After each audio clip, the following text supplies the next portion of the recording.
Hi guys, welcome back to my channel, and if you're new to my channel, welcome. So if you haven't subscribed yet and you'd like to see my videos and get updated every time I post a video, please don't forget to subscribe to my channel over, I'm not sure, here or here. Yes, it's over here.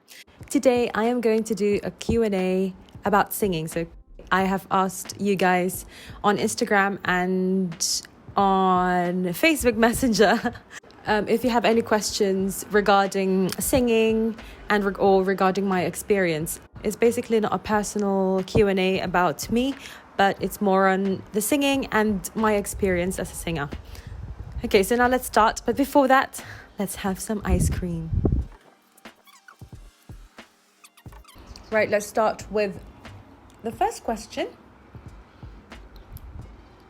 So from Instagram, it says, when and how did you realize that you wanted to be a voice teacher? When? I think when I was at college in the UK, and we were about to finish and I didn't really know what to do. Some of my teachers told me to audition for a drama school that would specialize in lead actress or lead singing or something like that. But at the same time, then I wanted to go into vocal coaching or music. Why? Because I don't know, I just loved how the voice works. And so for me it was like, I thought, okay, let me just try and do singing teaching for how much did I used to the lowest price I've done, I started from £8 or something and then went up to 15. 19-ish. I was 19. That's when I decided to be a vocal coach part-time, because I was doing a lot of things. I was cleaning, basically my life was chaotic that time. So yeah. Now the second question. So that was actually from Celine. Hello girl. So now from my wifey, Lisa. How do you get over the fear of performing in front of many people? That's a good question, wifey, because it was actually easy for me because we started we started singing for the choir, for a children's choir at church. So it was very normal for us to do those things. And in my mum's side of the family, they love karaoke. So they would just ask you to, when karaoke's were not a thing back then, they would force you. They would force me to sing in front of my relatives, my aunties and stuff, and me and my brother and my cousins as well. So it was just a normal thing. And that's what I would say. What I would say is encourage, if you have a child, encourage them to just sing in front of you so they don't become shy, and they start and don't criticize them too much for the first time, because they're just trying. So yes, it started when I was 8, 7. We would sing even when we were 5 or something at church. I would just be one of those little babies would just come, and I wouldn't sing. I don't know what they're singing, but they would just sing and I would just be there at church. So yeah, that's it. I think experience and plus actually experience through competitions. I used to compete a lot. So this is from Insan. When and how did you find out now you can actually sing? This is a good question, because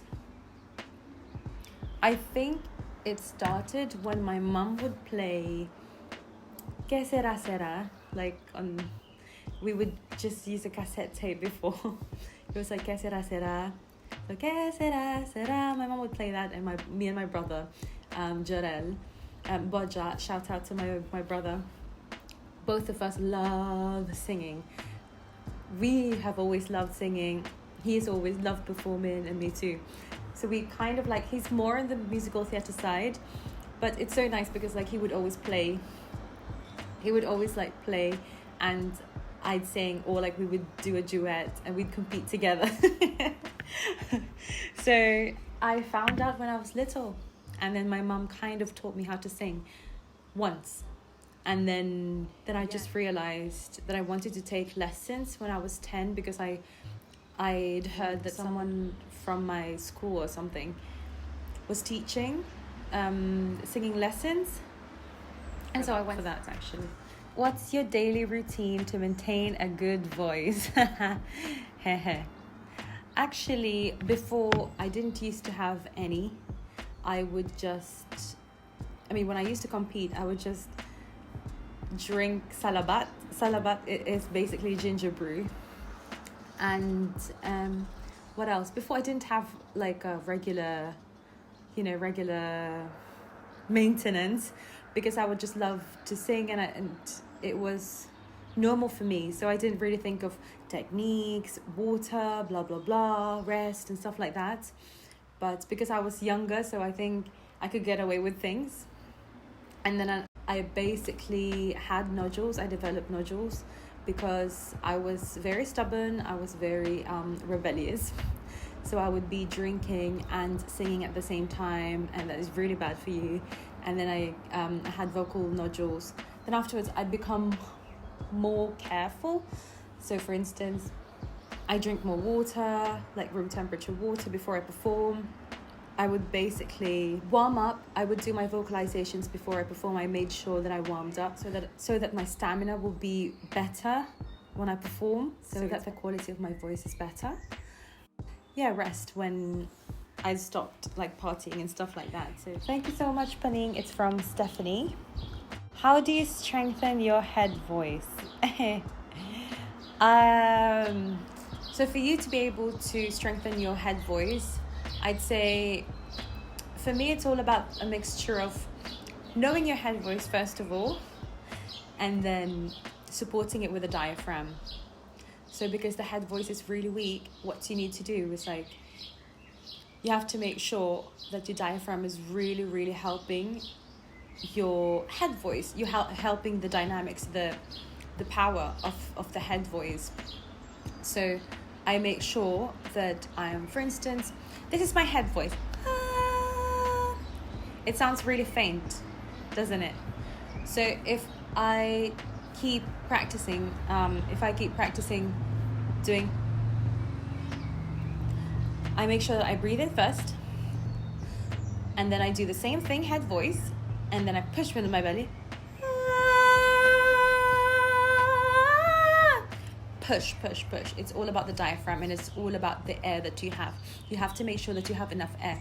The higher it is, the higher the note is, or the harder it is for you, the more air you need to support it with your diaphragm. So yeah, thank you so much, Shweta, for your question. How do you there's a fly on my face. How do you harmonize? So this message is from my question. This question is from my sister. I'd say I do the basics first. So for instance, the note that you want to harmonize with is like, the note is like this. Like that. That's a melody that you want to harmonize with. So you're going to try to remember. So you're going to be thinking of a major scale from that note. Bum, bum, bum, bum, bum, bum, bum, bum. And then get the third. So this is, the melody is the first. Get the third and get the fifth.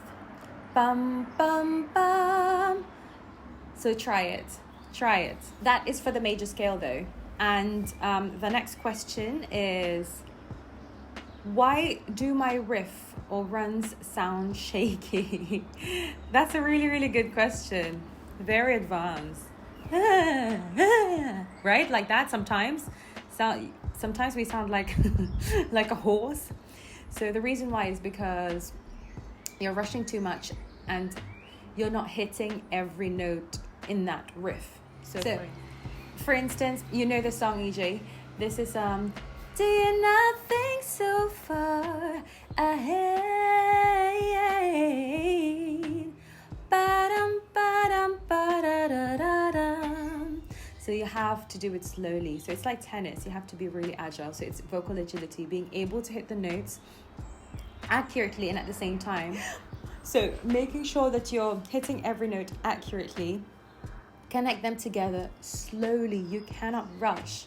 If you want to do a riff, you have to do it slowly first and then practice, and then afterwards, okay, I'm going to do it a little bit faster, and then fast, and then faster, and then the real thing. You just have to make sure that it's all about the ears. Listening first, listening to the riffs or to the runs that you're listening to, that you want to do. And then what you can do actually on YouTube, if you wanna do the exact run that artist is doing, you can even slow it down. Go on settings and then go to 0.75 and it will slow it down for you, and then practice that for like 10 minutes. You will get it. So it's all about muscle memory. You just have to practice. Okay. I came from classical singing and transitioning to singing pop music is hard. Any advice? Oh, this is from Life. This is from my goddaughter. If you are used to doing classical music, then you are used to having a music sheet in front of you. And for some people, it's all about just like reading the notes and stuff like that. So when it comes to contemporary music, what you use is your ears all the time. So I'm not saying that classical singers are not very good. I mean, orally, they are very good. A lot of them, not some of them. It's just, you got used to looking at the sheet and you read the notes. So when it comes to contemporary music, you're going to have to depend on the rhythm. You're going to have to depend on the beat itself, on the vibe. You know what I mean? So there's no exact thing. Probably the breathing, yes. And also when it comes to classical, they're doing a full diaphragm. Some of them, most of them, I'm not sure. Correct me, guys from classical. You do a proper diaphragmatic breathing. And when it comes to contemporary, you kind of like mix a bit of the chest and diaphragmatic. So because it's really fast paced. So what I would do is like really just rely on your ears. You just listen to the song and then just like get used to it without like trying to like focusing so much, So yeah, that's it. That's my advice. I hope it helps. But if you have Life, just message me. I can help you. Okay, so now from Liana Grandi. What are your top 3 songs you'd like to sing? I like to sing. I do not have favorites. It's never been my thing because one after the other, I get really bored. When I was younger, I used to practice one song and perfect it. I don't know, it was just like, I think it's a very old-fashioned way. I remember a long time ago. Let me think of something. Oh, actually, you know what? I like this one. Sweet Child of Mine. You know what? Like, I'm gonna have to be honest. I like the new Tagalog songs. So I like extremes. It's either a soft one. Actually, no. I like soft ones and then coming into like a really powerful belt. Because I like belty songs. Because I got used to it. Nothing specific, but I would say just one song. I would say Sweet Child of Mine. Can you play any instrument? Yes, I would say I know how to play the keyboard.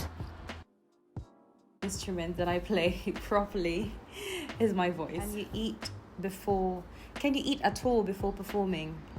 Ah, yes. This one, thank you so much. This is a good question. I wouldn't eat before I perform. I would never want to eat before I perform. Why? Because there might be like reflux, and it depends on the food that you ate. But even though, because your body's actually digesting, so your diaphragm is like working as well while you're digesting. And at the same time, you're going to have to use it when it comes to singing, so you won't be able to use your voice 100%. So it's not really healthy. I think my brother mentioned that to me. And through experience as well. Oh my gosh, like I remember I had yogurt before I performed. And it was cold as well. It's a no-no. And I performed and I had like this splitting voice and my throat hurt so much. It was like the most terrible thing. I would say I'd wait 2 hours. So 2 hours before my performance I'd eat. But not like a cheat day, because otherwise you're going to be so full and you're going to feel the reflux afterwards. So that's it for today, guys. Thank you so much for watching this video. And if you like this video, please don't forget to like it, because it's really good for the algorithm. And don't forget to subscribe and share it with your peers if they're interested in singing and stuff like that. So thank you, guys. I hope you have a wonderful day. Bye.